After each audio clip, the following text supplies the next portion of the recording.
വിശുദ്ധ സ്തേഫാനോസ് സഹദായുടെ ചരിത്രവും വിശുദ്ധനായ സ്തേഫാനോസ് സഹദായോടുള്ള മധ്യസ്ഥ പ്രാർത്ഥനയും നമുക്കാദ്യം മനസ്സിലാക്കാം. ആരാണ് വിശുദ്ധനായ സ്തേഫാനോസ്?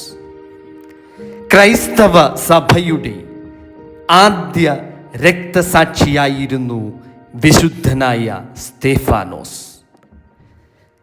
ക്രൈസ്തവ സഭയുടെ ആദ്യ സഹതയായിരുന്നു വിശുദ്ധനായ Stephanos, the first Christian martyr.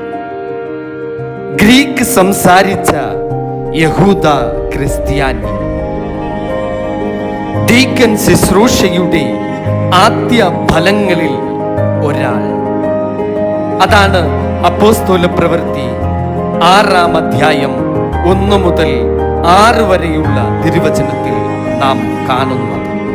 അതിപ്രകാരമാണ്, ആ കാലത്ത് ശിഷ്യന്മാർ പെരുകി വരുമ്പോൾ തങ്ങളുടെ വിധവമാരെ ദിനം പ്രതിയുള്ള ശുശ്രൂഷയിൽ ഉപേക്ഷയായി വിചാരിച്ചു എന്നും യവന എബ്രായ ഭാഷക്കാരുടെ നേരെ പിറുപിറുത്തു. പന്തിരുവർ ശിഷ്യന്മാരുടെ കൂട്ടത്തെ വിളിച്ചു വരുത്തി, ഞങ്ങൾ ദൈവവചനം ഉപേക്ഷിച്ച് മേശകളിൽ ശുശ്രൂഷ ചെയ്യുന്നത് യോഗ്യമല്ല. ആകയാൽ സഹോദരന്മാരെ, ആത്മാവും ജ്ഞാനവും നിറഞ്ഞ് നല്ല സാക്ഷ്യമുള്ള 7 പുരുഷന്മാരെ നിങ്ങൾ തന്നെ തിരഞ്ഞുകൊള്ളുവിൻ. അവരെ ഈ വേലയ്ക്ക് ആക്കാം. ഞങ്ങളോ പ്രാർത്ഥനയിലും വചന ശുശ്രൂഷയിലും ഉറ്റിരിക്കും എന്ന് പറഞ്ഞു. ഈ വാക്ക് കൂട്ടത്തിനൊക്കെയും ബോധ്യമായി. വിശ്വാസവും പരിശുദ്ധാത്മാവും നിറഞ്ഞ പുരുഷനായ സ്തേഫാനോസ്, ഫിലിപ്പോസ്, പ്രൊഖേരോസ്, നിക്കോനോർ, യഹൂദ മത അനുസാരിയായ അന്ത്യോക്യക്കാരൻ നിക്കോലോവോസ് എന്നിവരെ തിരഞ്ഞെടുത്തു.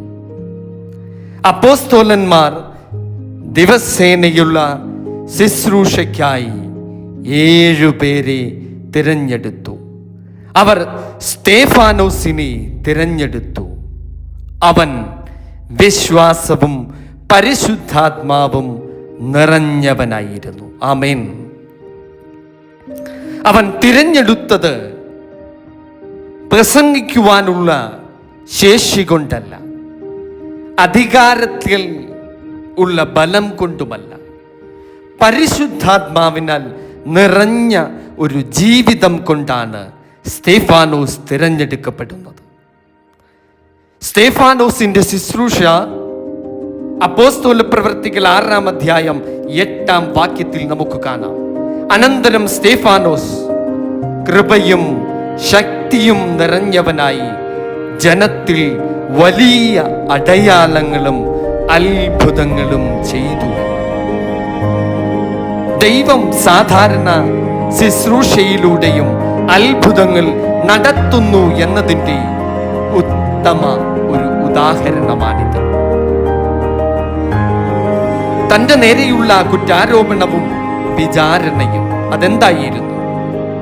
സ്തേഫാനോസ് ദൈവദൂഷണം പറഞ്ഞില്ല, മോശയെ അപമാനിച്ചതുമില്ല. പക്ഷേ അവൻ സത്യം പറഞ്ഞു. അപ്പോസ്തല പ്രവൃത്തികൾ 7-ാം അധ്യായം 51-ാം വാക്യത്തിൽ നമുക്ക് കാണാം അവൻ എന്താണ് പറഞ്ഞത്. ശാഠ്യക്കാരും ഹൃദയത്തിനും ചെവിക്കും പരിച്ഛേദനയില്ലാത്തവരുമായുള്ളവരെ, നിങ്ങളുടെ പിതാക്കന്മാർ അവരെ പോലെ തന്നെ നിങ്ങളും എല്ലായ്പ്പോഴും പരിശുദ്ധാത്മാവിനോട് മറുത്തു നിൽക്കുന്നു. ഈ സത്യം അവൻ പറഞ്ഞതിന് അത് ലോകത്തിന് സഹിക്കുവാനായില്ല. അതായിരുന്നു സഹദായുടെ മരണത്തിന്റെ കാരണം. അപ്പോസ്തല പ്രവൃത്തികൾ 7-ാം അധ്യായം 59-ാം വാക്യത്തിൽ നാം കാണുന്നു, കർത്താവായ യേശുവേ, എൻ്റെ ആത്മാവിനെ കൈക്കൊള്ളണമേ എന്ന് സ്തേഫാനോസ് വിളിച്ചപേക്ഷിക്കയിൽ അവർ അവനെ കല്ലെറിഞ്ഞു. അവനോ മുട്ടുകുത്തി, കർത്താവേ, അവർക്ക് ഈ പാപം നിർത്തരുതേ എന്ന് ഉച്ചത്തിൽ നിലവിളിച്ചു. ഇത് പറഞ്ഞിട്ട് അവൻ നിദ്ര പ്രാപിച്ചു. യേശുവിനെ പോലെ ജീവിച്ചു, യേശുവിനെ പോലെ മരിച്ചു. സ്തേഫാനോസ് ആത്മാവിൽ നിറഞ്ഞവനായിരുന്നു. ഇന്ന് നമ്മൾ ആചാരത്തിൽ വളരെ സമ്പന്നരാണ്, എന്നാൽ നാമൊക്കെ ആത്മാവിൽ ദരിദ്രർ. അതിന് അനുതാപം വേണം. സത്യം പറയുവാൻ ഭയപ്പെടുന്ന ഒരു ലോകത്തിലാണ് ഞാനും നിങ്ങളും ഇന്നായിരിക്കുന്നത്. സ്തേഫാനോസ് സത്യം പറഞ്ഞു, അതിന് അവൻ ജീവൻ തന്നെ വില കൊടുക്കേണ്ടി വന്നു. ഇന്ന് നാം ഓരോരുത്തരും ജനപ്രിയത തിരയുന്നു, സത്യം പലപ്പോഴും മറച്ചു വയ്ക്കുന്നു. കർത്താവേ, ഞങ്ങളോട് ക്ഷമിക്കണമേ. തുറന്ന സ്വർഗം സ്തേഫാനോസിനു മുൻപിൽ പ്രത്യക്ഷമായി. അതാണ് അപ്പോസ്തല പ്രവൃത്തികൾ 7-ാം അധ്യായം 55-ാം വാക്യത്തിൽ കാണുന്നത്. അവനോ പരിശുദ്ധാത്മാവ് നിറഞ്ഞവനായി സ്വർഗത്തിലേക്ക് ഉറ്റുനോക്കി. ദൈവമഹത്വവും ദൈവത്തിന്റെ വലതുഭാഗത്ത് യേശു തമ്പുരാൻ നിൽക്കുന്നതും കണ്ടു. ഇതാ സ്വർഗം തുറന്നിരിക്കുന്നതും മനുഷ്യപുത്രൻ ദൈവത്തിന്റെ വലതുഭാഗത്തു നിൽക്കുന്നതും ഞാൻ കാണുന്നു എന്ന് പറഞ്ഞു. ആമേൻ. തന്നെ കല്ലെറിഞ്ഞവർ നിലത്തേക്ക് നോക്കിയിരുന്നപ്പോൾ സ്തേഫാനോസ് സ്വർഗത്തിലേക്ക് നോക്കി. നമ്മുടെ ഹൃദയം ഇന്ന് ഏതു ദിശയിലേക്കാണ്? ക്ഷമിക്കുവാൻ കഴിയാത്ത ഒരു വിശ്വാസമാണ്. അത് മാത്രമല്ലേ നമുക്കിന്നുള്ളത്? അപ്പോസ്തല പ്രവൃത്തികൾ 7-ാം അധ്യായത്തിന്റെ 60-ാം വാക്യത്തിൽ നാം കാണുന്നു, വേദനയുടെ നടുവിലും അവൻ ക്ഷമിച്ചു. അതുതന്നെയാണ് വിശുദ്ധ മത്തായി എഴുതിയ സുവിശേഷം 5-ാം അധ്യായം 44-ാം വാക്യത്തിലും നാം കാണുന്നത്. ശത്രുക്കളെ സ്നേഹിക്കുവിൻ. നാം പ്രാർത്ഥിക്കുന്നു, പക്ഷേ ക്ഷമിക്കുന്നില്ല. ഇവിടെ ആഴത്തിലുള്ള അനുതാപം വേണം. നമ്മുടെ ജീവിതം ഇന്ന് ജീവിച്ച് വിശുദ്ധ സ്തേഫാനോസ് സഹദായിയെ നോക്കി വേണം. മാതൃക കാട്ടിത്തന്ന വിശുദ്ധനായ സ്തേഫാനോസ് സഹദായിയെ നോക്കി വേണം നമ്മുടെ ജീവിതം മുൻപോട്ടു നീങ്ങുവാൻ. റോമർക്കെഴുതിയ ലേഖനം 12-ാം അധ്യായത്തിന്റെ 1-2 വാക്യത്തിൽ നാം കാണുന്നത് പോലെ, സഹോദരന്മാരെ, ഞാൻ ദൈവത്തിൻ്റെ മനസ്സലിവ് ഓർമ്മിപ്പിച്ച് നിങ്ങളെ പ്രബോധിപ്പിക്കുന്നത്, നിങ്ങൾ ബുദ്ധിയുള്ള ആരാധനയായി നിങ്ങളുടെ ശരീരങ്ങളെ ജീവനും വിശുദ്ധിയും ദൈവത്തിന് പ്രസാദവുമുള്ള യാഗമായി സമർപ്പിക്കുവിൻ.